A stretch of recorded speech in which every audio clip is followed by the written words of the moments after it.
Mengingat virus COVID-19 semakin meningkat di Kabupaten Lebong, maka Selasa 20 April 2021, dari Dinas Kesehatan Kabupaten Lebong menanggapi bahwa untuk saat ini, gejala virus COVID-19 terdapat 53 orang yang terdampak positif virus COVID-19 ringan. Dari pihak Dinas Kesehatan akan memberikan pelayanan yang baik kepada masyarakat. Dari pihak Dinas Kesehatan juga menghimbau kepada masyarakat untuk tetap menerapkan 3M, yaitu 1. Memakai masker, 2. Mencuci tangan, 3. Menjaga jarak, agar dapat memutus mata rantai penyebaran virus COVID-19. Dalam hal ini juga dari pihak kesehatan akan memberikan beberapa bantuan kepada masyarakat yang terdampak virus COVID-19, yaitu berupa hand sanitizer, masker, dan vitamin.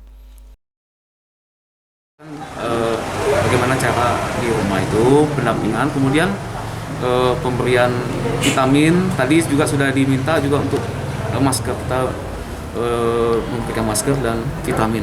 Jadi petugas kita Pihak kesehatan sendiri akan meminta agar adanya kerjasama dari pihak Polres, TNI, Satpol PP untuk menjaga keamanan yang ada di Kabupaten Lebong agar penyebaran virus COVID-19 ini segera tuntas. Dinas Kesehatan berharap untuk penyebaran COVID-19 ini akan segera tuntas, terutama di Kabupaten Lebong.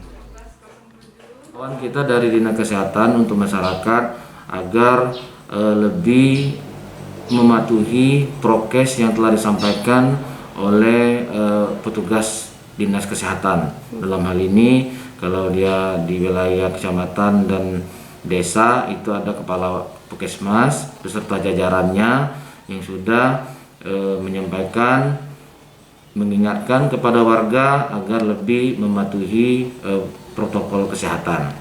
Dari lokasi, Widya Susanti, Lebong TV melaporkan.